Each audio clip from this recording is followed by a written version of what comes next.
Bon, merci de m'accueillir ici à l'école française. Et comme vous avez écouté, je vais partir un peu euh, de mes recherches précédentes et après, je vais me concentrer sur sur mon nouveau projet, donc les Juifs de Rhodes et les relations entre les Juifs de Rhodes et l'Afrique, notamment le Congo belge. Je vais partir avec cette image que vous voyez ici. C'est une carte postale envoyée de l'île de Rhodes. Je ne sais pas exactement vers quelle destination. Et vous pouvez lire, vous pouvez imaginer de lire écrit en judéo-espagnol dans le cursif judéo-espagnol Solitreo. Con este vapor parto il 12 de décembre. Donc, avec ce bateau, je vais partir le 12 de décembre. Et partir pour une destination comme le Congo belge, la Rhodésie ou aussi les États-Unis, l'Égypte, c'était en fait une chose très commune pour les Rhodésiens ou Juifs de Rhodes en jeu espagnol à partir surtout des années 10, 20 ou 20e siècle jusqu'aux années 40 et aussi après la guerre et la Shoah.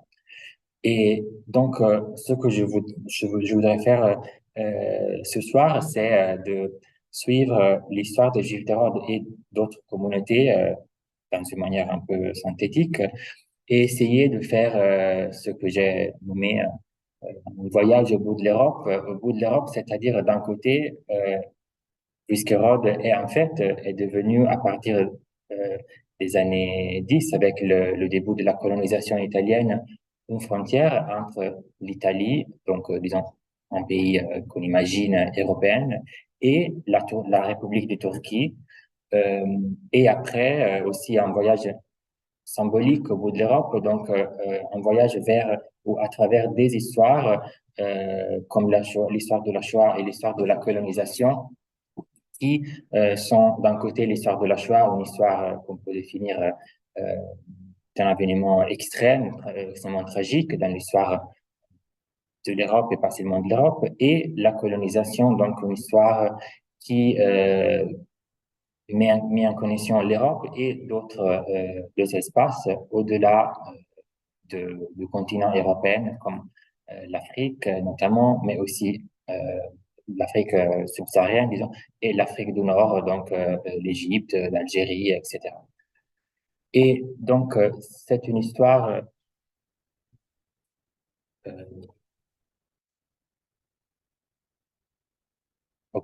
c'est une histoire que l'historienne américaine Sarah Stein a définie comme une histoire, l'histoire des Juifs de la Méditerranée.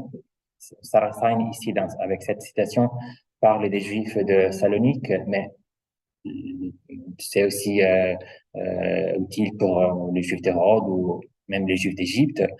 C'est une histoire juive, une histoire ottomane, une histoire européenne, une histoire méditerranéenne, une histoire diasporique et une histoire de femmes, hommes et enfants qui ont fait l'expérience de guerre, de génocide, dans le cas des Juifs d'Hérode, d'émigration, la fin des vieux régimes ou des vieux empires et la naissance des nations nouvelles. Donc, une histoire complexe qui commence déjà à l'époque ottomane. Maintenant, je ne peux pas faire toute l'histoire, évidemment, mais disons que les Juifs du Sud et de l'Est de la Méditerranée commencent à euh, vivre une période de transition déjà à l'époque ottomane, évidemment, dans l'époque des Tanzimat, comme le reste de la population de l'Empire, et après, avec la colonisation française, belge, française, italienne, anglaise, euh, au Maroc, en Algérie, en Libye, au Dodécanèse, etc. Donc, beaucoup de conséquences de modification de leur identité, du point de vue, par exemple, linguistique, culturel. Et donc, la première photo que j'avais choisie ici c'est la photo d'une classe de la première école fondée par l'Alliance israélite universelle au Maroc, à Tétouan, en 1861-62. L'Alliance qui, probablement, vous savez déjà, encore aujourd'hui existe, mais il avait été fondé à Paris en 1860 par Adolphe Crémieux et d'autres euh, juifs français de l'époque avec le bout porter, disons, ce qu'on appelait la mission civilisatrice, donc d'émanciper les juifs d'Orient. En Orient imaginaire, puisqu'en fait, la première école est ouverte au Maroc, qui géographiquement n'est pas si orientale, mais et donc l'Alliance a un succès extraordinaire avec l'ouverture des écoles un peu partout dans la Méditerranée, du Maroc jusqu'à l'Iran, la Turquie, en Grèce, en Bulgarie, en Égypte, en Syrie, etc. Et, et donc ça va avoir des conséquences, comme je disais, de point de vue linguistique, avec la plupart des Juifs de la Méditerranée qui deviennent de plus en plus francophones, même des Juifs qui habitaient dans des territoires qui ne faisaient pas partie de l'empire colonial français, par exemple les Juifs d'Égypte. Et à part ça aussi, le colonialisme avec des conséquences économiques et sociales. Donc la deuxième photo que vous voyez, c'est une carte de visite d'un grand magasin juif de propriété des Juifs ouvert au Caire au début du XXe siècle et fondé par deux familles, dont la deuxième, Modiano. Modiano, c'est un nom de famille très présent, par exemple, à Salonique.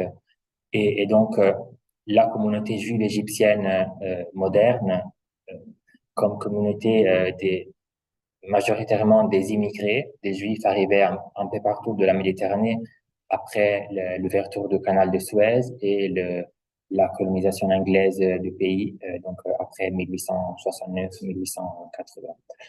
Et donc, la troisième et dernière photo, en bas, nous amène dernièrement en Libye, dans la Libye italienne, Tripoli.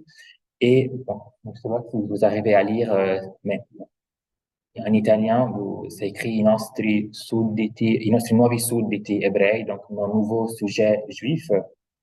Donc, la colonisation en tant que événement, et le colonialisme en tant que système, a aussi des conséquences de point de vue politique et pour la nationalité des Juifs. Le cas peut-être plus connu est celle des Juifs d'Algérie, donc, qui deviennent en masse français en 1870 avec le décret Crémieux, le même Crémieux de l'Alliance. Et dans le cas des Juifs de Libye, la colonisation italienne commence en 1912 officiellement, mais dans une manière plus effective au début des années 20 avec le début du régime fasciste et une colonisation aussi démographique. Les Libyens et les Juifs de Libye aussi, les musulmans et les Libyens, les Juifs de Libye aussi, deviennent des citoyens italiens coloniaux. On appelle les cittadini coloniali. Donc, par contre, les Juifs du Dodécanèse et les Dodécanésiens en général, euh, quand la colonisation italienne commence, ne deviennent pas sudditi coloniali, mais ils deviennent des citoyens italiens et gènes. Donc, c'est une autre système encore que je vais expliquer dans un instant. Donc, tout cela juste pour donner des exemples des conséquences à plusieurs niveaux, j'ai dit culturel, linguistique, socio-économique et politique de la colonisation et évidemment, tout ça aura aussi des conséquences à la fin de la période coloniale, et quand on verra, par exemple, que les trajectoires migratoires de beaucoup des Juifs d'Afrique du Nord et de la Méditerranée suivront, sauf ceux qui vont partir pour Israël, mais sinon, par exemple, les Juifs d'Algérie, presque entièrement vont émigrer en France, non, vers le pays duquel ils étaient déjà citoyens et duquel ils connaissaient évidemment la langue. Pour ce qui concerne Rhodes, je disais que Rhodes et le reste de Décanèse devient en 1912, Isole italiane dell'Egeo, donc ça a été le nom officiel, île italienne de l'Égée. Et ils étaient une colonie, mais même si officiellement, le gouvernement italien, la bureaucratie italienne euh, n'appelle pas le Dodecanese une colonie, mais un possedimento, et qui était un peu en escamotage, disons. Il était considéré à moitié entre une province de l'Italie métropolitaine et une colonie comme par exemple la Libye ou l'Érythrée. Et ça, c'était parce que le gouvernement italien ne considérait pas Rhodes, Corse et le Dodecanèse comme un pays entièrement hors de l'Europe, comme la Libye, notamment, mais un peu à moitié. Non? Et donc, pour ça, cette définition de possedimento avait été inventée et les citoyens, les Canadiens, deviennent généralement sudditi cittadini egei, citoyens égènes. Et ça, c'était le nom, ou aussi piccola cittadinanza, petite citoyenneté, c'était le nom officiel. Donc, Rhodes était considéré à l'époque, déjà aux années 20 un peu, d'un côté, ici, pardon, ici vous avez des photos du vieux quartier juif de Rhodes, la Juderia, où la plupart, sinon tous les juifs de Rhodes habitaient jusqu'aux années 40. C'était une communauté très petite, environ 4500, maximum 5000 juifs aux années 20. Et euh, Rhodes, dans cette période de l'administration italienne, est considérée d'un côté comme la porte de l'Orient. Aussi, dans un point de vue architectural, les Italiens construisent beaucoup des bâtiments ici, c'est le Grande Hotel, Grande Albergo delle Rose et le nouveau port de Rhodes, dans un style un peu néo-orientaliste. Donc, Rhodes en tant que porte de l'Orient et aussi Rhodes en tant que dernière ville italienne avant le, la Turquie et l'Orient. Euh, donc, dans ce contexte, et même si l'administration italienne va essayer de renouveler la ville et l'économie dodécanésienne, encore aux années 20 et 30, beaucoup des Grecs orthodoxes, des Juifs et de Turcs de Dodécanèse décident de laisser Rhodes et des autres îles pour améliorer leurs conditions de vie. Donc, la majorité des Juifs de Rhodes initialement va émigrer ou vers l'Égypte, qui était plus ou moins proche, et ou sinon, il y a aussi une autre partie qui va vers les États-Unis, notamment Seattle, où encore aujourd'hui, il y a une communauté rhodésie. Et dernièrement, mais pas pour importance, vers le Congo belge et la Rhodésie du Sud. Donc, aujourd'hui, la République démocratique du Congo et le Zimbabwe. Cette, cette migration vers le Congo belge et la Rhodésie peut nous sembler très bizarre. Ben, en fait, c'est pas une destination qu'on imagine non, de Rhodes arriver jusqu'au Congo belge. Mais en fait, l'histoire est plutôt simple, c'est-à-dire que des Juifs de Rhodes installés en Égypte euh, commence à suivre des routes de commerce vers le sud, initialement vers le Mozambique, et de Mozambique, en suivant le chemin de fer vers l'intérieur du continent africain, ils arrivent en Rhodésie, au Katanga, qui est la province sud-orientale du Congo belge, et jusqu'au Cap, jusqu'en Afrique du Sud. Euh, Au moment, aux années, la moitié des années 10 et surtout aux années 20, où le Katanga, donc cette région sud-est du Congo, vit une période de disons, par exemple, la capitale du Katanga est bâti en 1912, Elisabethville, aujourd'hui, il s'appelle Lubumbashi. Beaucoup d'industries sont ouvertes, par exemple les mines du Katanga. Et donc, les Juifs de Rhodes travaillent surtout quand ils ouvrent des magasins, comme des commerçants, surtout de petits commerces avec la population congolaise et aussi les colons. Même si le Congo belge, contrairement à autres colonies comme l'Algérie ou même la Libye italienne, ils n'étaient pas, au moins initialement, une colonie de peuplement, mais plutôt ce qu'on appelle une colonie d'exploitation. Donc, en fait, la population européenne était très petite et les Juifs de Rhodes installés au Congo belge seront aux années 40-50 environ 1500 personnes. Donc, pas une communauté petite, mais pas si petite. Et si on pense qu'Hérode, à l'époque, habitait au début des années 40 environ 2000 Juifs. Donc, par contre, en Rhodésie, c'était un peu plus petite, la communauté, maximum 1000 personnes. Ici, vous voyez, juste pour avoir des images sur les Juifs du Congo, des rois au Congo belge, ici, c'est la synagogue d'Élisabethville, qui est bâtie à la moitié des années 30, et le rabbin du Congo belge et d'Élisabethville venait de Rhodes, Moïse Lévy. C'était en fait un des premiers diplômés du collège rabbinique fondé par les Italiens à Rhodes en 1927. Donc,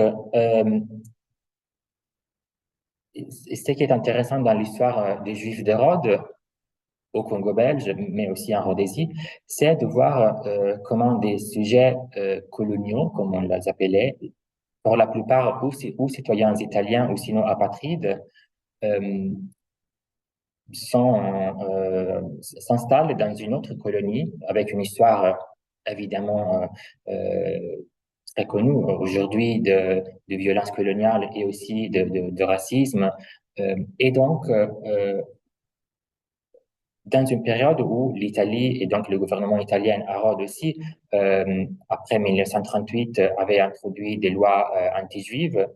Donc, l'intérêt pour moi ici, c'est aussi de voir les connexions entre des différents régimes coloniaux et des différents systèmes de taxonomie et de voir comment, par exemple, des juifs rhodiotes discriminés en tant que juifs à Rhodes, en Afrique, sont considérés aux années 30 ou 40 comme des blancs dans une colonie qui discriminait majoritairement une autre partie de la population, donc la population locale congolaise.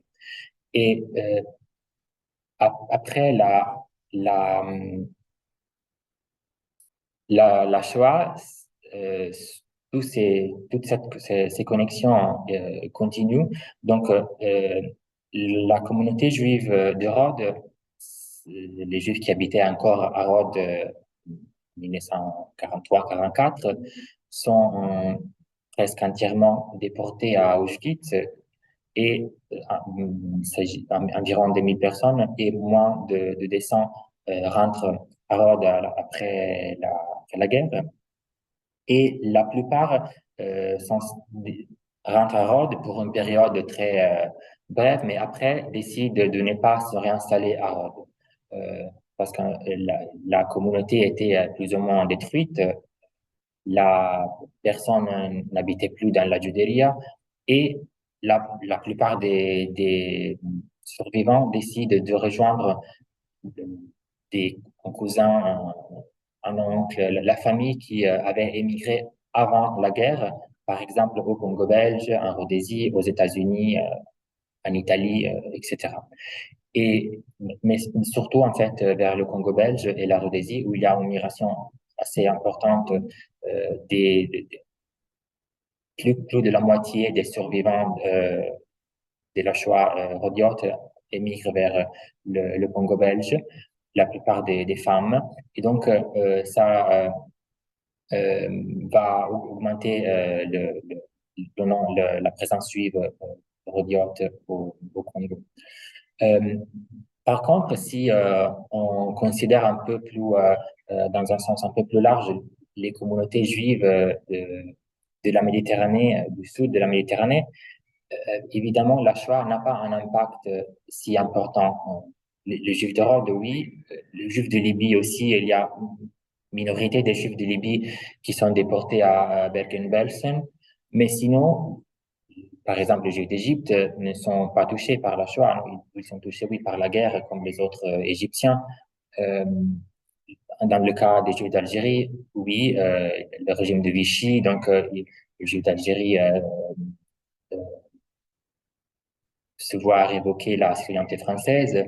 Euh, le numerus clausus est introduit, mais c'est surtout après la Shoah et après la guerre que la Shoah commence à avoir un poids mémoriel important aussi pour ces communautés, après la migration vers Israël ou en France ou l'Italie.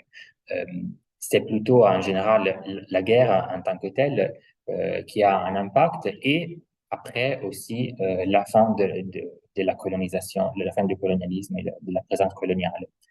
Euh, donc, euh, dans ce cas, donc d'un côté, la guerre et le choix, de l'autre côté, la guerre de 48, la naissance de l'État d'Israël et le conflit israélo-arabe, et après, je disais, la décolonisation, sont tous des événements qui, dans des manières différentes, ont comme conséquence finale le départ et le déclin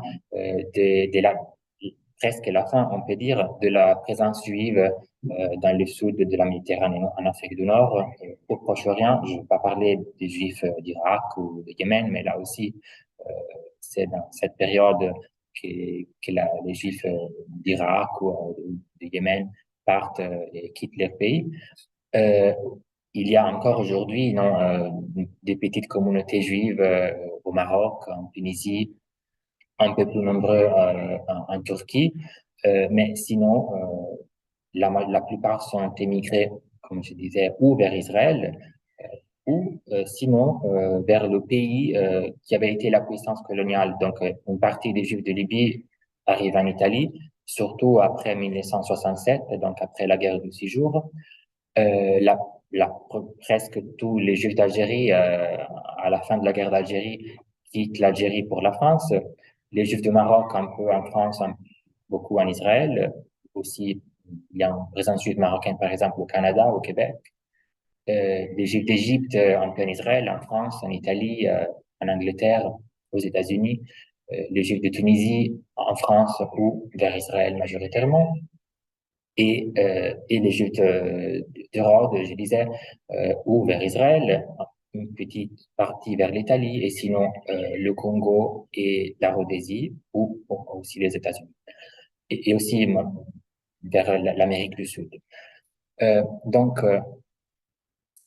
ça, pour vous montrer un peu ça, j'avais construit cette carte avec une sorte de géographie diasporique des Juifs de Rhodes et le lieu de mémoire Rhodesli, avec notamment Rhodes, euh, Israël en tant qu'État d'Israël, donc après 48, mais aussi en tant que ce qu'en hébreu on appelle Eretz Israël, non? Donc la terre d'Israël, donc avec aussi un sens religieux ou disons historique et culturel.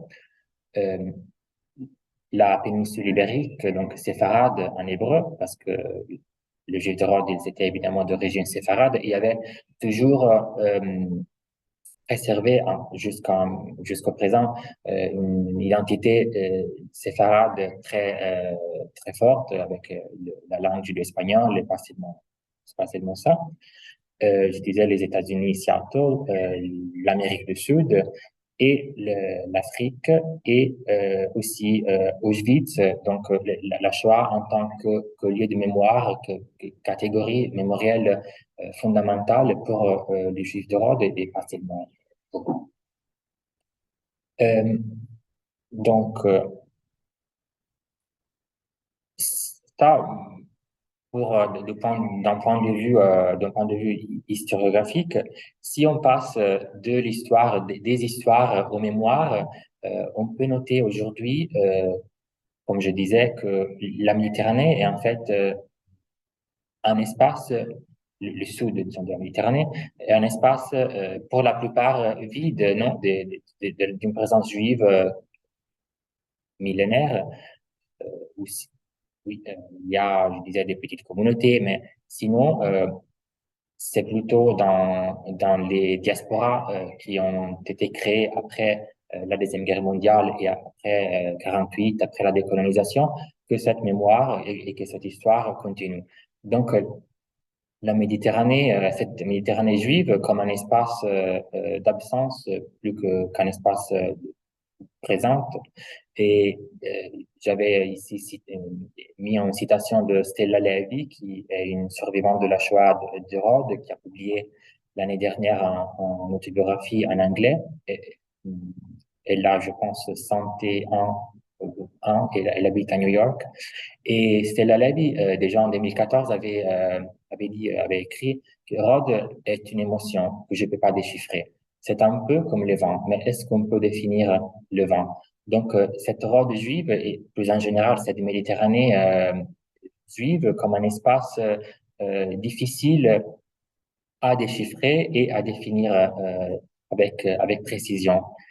Et donc, pour essayer de le déchiffrer, de le transmettre aussi aux générations suivantes et facilement à eux, c'est un espace qui devient un héritage plutôt en exil, un héritage qui peut être, par exemple, la nourriture, non? Donc, surtout dans le cas des Juifs de Rhodes, il y a encore une tradition culinaire très importante d'origine séfarade, la musique avec des romances en judéo-espagnol. Ici, j'ai une petite vidéo, j'espère si on peut écouter.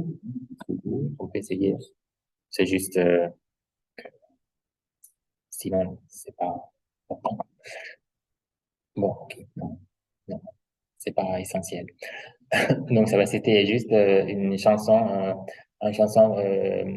avec cette vieille dame Rodiot qui chantait un jeu d'espagnol.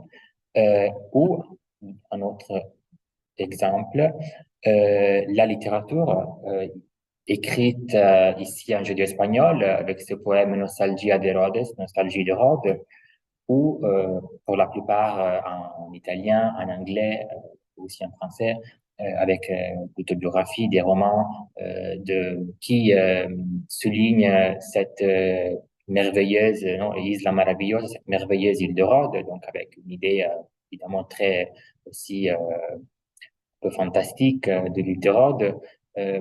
Et aussi, ce qui est intéressant, la période italienne jusqu'à 1938 comme la période meilleure jamais vécue par les Juifs de Rhodes, comme un peu l'âge d'or des Juifs de Rhodes, avant 1938 et l'arrivée tout d'un coup des fascistes à Rhodes. Même si, en fait, non, le fascisme commence déjà en 1922, mais si vous lisez des autobiographies ou des entretiens avec des Juifs de Rhodes, beaucoup d'eux soulignent que les fascistes arrivent à la fin des années 30.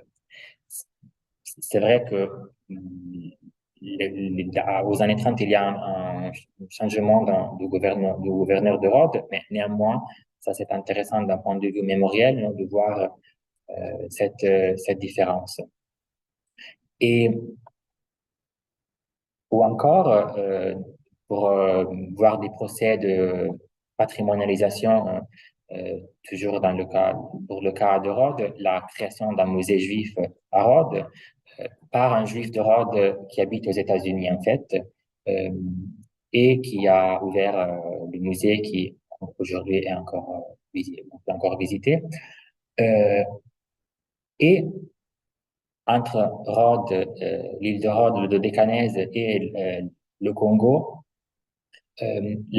Donc une mémoire complexe, comme je disais, à plusieurs niveaux. Et l'exil de Rhodes, si l'exil de Rhodes était jusqu'aux années 40 comparé à l'exil de Séfarade, donc de l'Espagne du XVe siècle, Maintenant, on peut ajouter aussi l'exil de l'Afrique. Donc, l'Afrique et le Congo et la Rhodésie comme une nouvelle Judéria, un nouvel quartier juif reconstruit après la Shoah par les Juifs de Rhodes, qui a été détruite, qui a disparu avec la fin de la colonisation et l'indépendance congolaise, 1960, quand presque tous les Juifs de Rhodes quittent le Congo. Et ils quittent le Congo, comme avait écrit un officier de du Joint, de l'American Jewish Joint Distribution Committee, qui est une institution juive américaine qui aidait la migration des Juifs de l'époque, aussi dans beaucoup d'autres pays. Les Juifs de Rhodes, en 1960, cet officier écrit, quitte le Congo, pas en tant que Juif, mais en tant que blanc. Donc, là aussi, encore, et on est en 1960, donc 15 ans après la Shoah.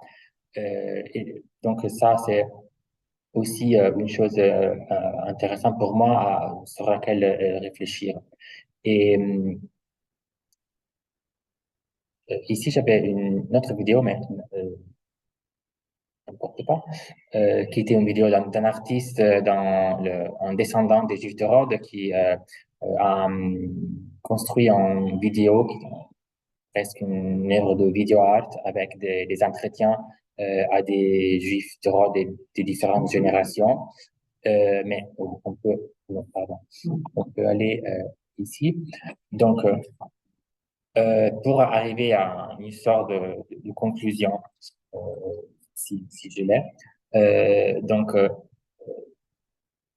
ce que j'ai essayé de faire et ce que je voudrais faire aussi dans ce jour ici, c'est, comme, comme j'ai montré, de reconstruire l'histoire de cette migration et des connexions entre Rhodes et la Méditerranée, les Juifs de la Méditerranée en général, et d'un côté l'histoire de la Shoah, de l'autre côté l'histoire des colonialismes au pluriel, donc le colonialisme italien et le colonialisme belge. Et là, pour retracer ce qu'on peut définir peut-être une autre idée d'Europe. Et j'avais choisi ici pour conclure des citations des historiens italiens, Federico Chabot, qui est un des historiens italiens les plus importants de la première moitié du XXe siècle, qui aux années 40, même si la publication est plus tardive, avait publié un ouvrage intitulé Storia dell'idea d'Europa, histoire de l'idée de l'Europe. Et Chabot, qui est d'origine valdôtaine, donc aussi perspective intéressante, écrit que selon lui, le Conseil d'Europe doit se former par opposition, donc par opposition à d'autres territoires, à d'autres espaces. Et à partir de cette opposition, cette identité européenne se construit pendant les siècles. Donc ça, première citation. La deuxième citation est beaucoup plus récente. Je l'ai tirée d'un ouvrage de Enzo Traverso, la fin de la modernité juive, où Enzo Traverso écrit que, à son avis, l'histoire des Juifs constitue un prisme à travers lequel lire l'histoire du monde occidental. J'ajouterais peut-être pas seulement du monde occidental, mais un prisme à travers lequel lire l'histoire aussi de la Méditerranée, du sud de la Méditerranée, par exemple.